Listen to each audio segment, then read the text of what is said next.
कहते हैं। हम अपनी जान के दुश्मन को अपनी जान कहते हैं। मोहब्बत की इसी मिट्टी को हिंदुस्तान कहते हैं। दुनिया में सुनाई दे उसे कहते हैं खामोशी, जो आंखों में दिखाई दे उसे तूफान कहते हैं। जो ये दीवार का सुराख है साहब, जो ये दीवार का सुराख है, चाइना, अमेरिका, पाकिस्तान साजिशों का हिस्सा है, लेकिन हमें इसे अपने घर का रोशनदान कहते हैं। परम सामान्य श्रद्धा, सज्जनता और शुद्धता की परम मूर्तियों एवं मेरे छोटे बड़े बहन भाई, मैं सचिन राणा देश प्रेम और राष्ट्र सम्मान के उपलक्ष्य पर अपने कुछ विचार आप सभी के साथ साझा करना चाहूंगा। आजादी का असली मतलब वही समझ सकता है जिसने कभी गुलामी की हो। हम सौभाग्यशाली हैं कि हमने स्वतंत्र भारत में जन्म लिया। यूं तो आजादी की लौ 1857 में ही जम चुकी थी, जो बरसाल बनकर 1943 में हमारे देश को आजाद कराई। प्राचीन, मध्यकालीन और वर्तमान के उदाहरणों से स्पष्ट करना चाहूंगा कि जब हम फिरंगियों के फेरे में फंस गए थे तो रंगदे बसंती चोले की एक आवाज पर टोलों के टोले उमड़ाते थे और उनके वंदे मातरम से खून में आने वाला 5-5 डिग्री का सेल्सियस अंग्रेजी शास्त्रों की जड़ों में तूफान ला देता था। लोग मर जाते थे, मिट जाते थे, फांसी चढ़ जाते थे, तो वो भी अपनी देशभक्ति साबित कर रहे होते थे, क्योंकि ये उस दौर की देशभक्ति की कसौटी थी। उसके बाद 62, 65 और 71 के युद्धों में अपना भरपूर गया, मांग का सिंदूर गया, नन्हे नौलियालों की लंगोटियां चली गई, छोटी छोटी बेटियों की चोटियां चली गई, बाप की कमाई गई, भाई की पढ़ाई गई, ऐसा एक विस्फोट हुआ पता ही नहीं चला, पूरे जिस्म की गोटियां चली गई। और आपके लिए तो एक आदमी मरा है साहब, किंतु मेरे घर की तो रोटियां चली गई, किंतु मेरे घर की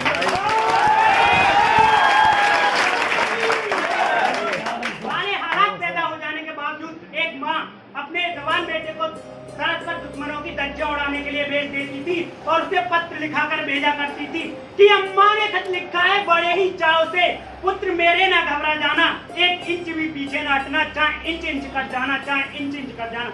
इस तरह पूरा परिवार अपनी देशभक्ति साबित कर रहा होता था।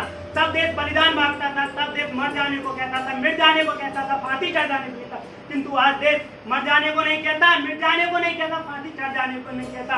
बल्कि मेरे विचारों में यदि कोई व्यक्ति अपना काम पूरी ईमानदारी, पूरी मेहनत और पूरी लगन से करे ना, वो सबसे बड़ा देशभक्त है। और मैं नहीं मानता व्हाट्सएप और फेसबुक की डीपी को 3 रंग में रंगना ही देशभक्त है। यदि आप कहें साल में 2 बार हाथ में तिरंगा ले लेना ही देशभक्ति है, तो मैं पूछना चाहूंगा, फुटपाथ पे रहने वाला बच्चा जो ट्रैफिक की छांव में नंगे पांव में जब तिरंगा बेच रहा होता है, तो क्या आप इसे उसकी देशभक्ति कहोगे? ये उसकी देशभक्ति नहीं, उसके पेट की भूख की शक्ति है जो उसे ऐसा करने पर मजबूर करती है।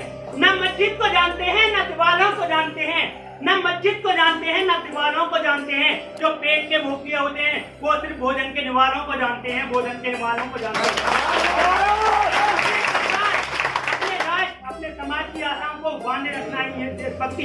हर देशद्रोही के जीवन में आने वाला तूफान है हमारी सच्ची देशभक्ति, ताकि हर देशद्रोही समझ सके अगर तू परिंदा है तो ये आसमान तेरा है, अगर तू दरिंदा है तो ये शमशान तेरा है। भाईचारे से रहना है तो रह इस जमीन पर, वरना ये कब्र भी तेरी और ये कब्रिस्तान भी तेरा है। देशभक्ति तब आत होती है जब एक जवान बेटा अपने बूढ़े माँ बाप को वृद्धाश्रम की चौखट पर छोड़ाता है। करा होती है वो देशभक्ति जब मुसीबत में फंसे लोगों की मदद करने के बजाय हम सेल्फी लेकर अपनी लाइफ बढ़ाने में लगे हुए होते हैं। आज के देश का वो युवा जिनके ऊपर अपनी देश, अपने राष्ट्र, अपने समाज की आशाओं को बांधे रखने का वही युवा 4 बाई 4 इंच की छोटी सी स्क्रीन पर अपनी कोमल उंगलियों के घर्षण मात्र से अपनी भावनाओं की मोजी भेज रहा है। 4 बोतल वोद का काम मेरा रोज का नहीं, भारत का भविष्य तबाह कर रखा है। हम ना एक ऐसे समाज में जीते हैं जब लड़कों से बात करता देख भाई हड़काते हैं, जब लड़कों से बात करता देख भाई हड़काते हैं, भाई अपनी गर्लफ्रेंड के किस्से घर में हंस के सुनाते हैं। और बता दूं, महिला सुरक्षा में हम आज भी चौथे नंबर पर आते हैं। और हमने एक ऐसे समाज में जीते हैं जब पत्थर की मूर्त को लगते हैं 56 भोग, भूखे नंगे तरफते सो जाते हैं लोग, भूखे नंगे तरफते सो जाते हैं लोग। मजदूर को मजदूर समझिए, मजबूर नहीं। गरीब को काम दीजिए, दान नहीं। दान देने के इतने इच्छुक हैं तो जीते जी रक्त दान दीजिए और मरने के बाद अंग दान देकर, यदि मरते हुए तो जीवन दान दीजिए। यही सच्ची देशभक्ति है, यही सच्चा राष्ट्र प्रेम है। न सरकार मेरी है, न रंग मेरा है, और न ही बड़ा सा नाम मेरा है। बस इतनी सी बात का गुरूर है मुझे, मैं भारत का हूँ और ये भारत मेरा है और ये भारत मेरा है।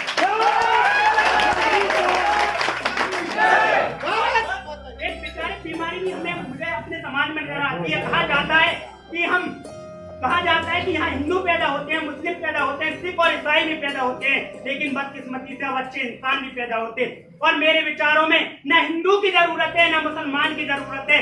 देश निर्माण के लिए केवल एक अच्छे इंसान की जरूरत है, केवल एक अच्छे इंसान की जरूरत है। जरा सोच कर देखिए, ये पेड़ पौधे और शाखाएं भी परेशान हो जाएं अगर परिंदे भी हिंदू और मुसलमान हो जाएं, अगर परिंदे भी हिंदू और मुसलमान हो जाएं। और मैं सैल्यूट करना चाहूंगा सरहद सुरक्षा के लिए हमारे खड़े उस जवान को, इस देश की पुलिस प्रशासन और किसान को, और इस देश के हर उस व्यक्ति को जो अपना पूरा काम पूरी ईमानदारी, पूरी मेहनत और पूरी लगन से करते हैं, जिनके बिना राष्ट्र निर्माण की कल्पना करना भी असंभव सा लगता है।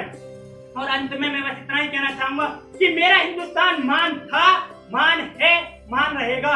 होगा हौसला सभी के दिलों में बुलंद, तो एक दिन पाकिस्तान भी जय हिंद कहेगा, पाकिस्तान भी जय हिंद कहेगा,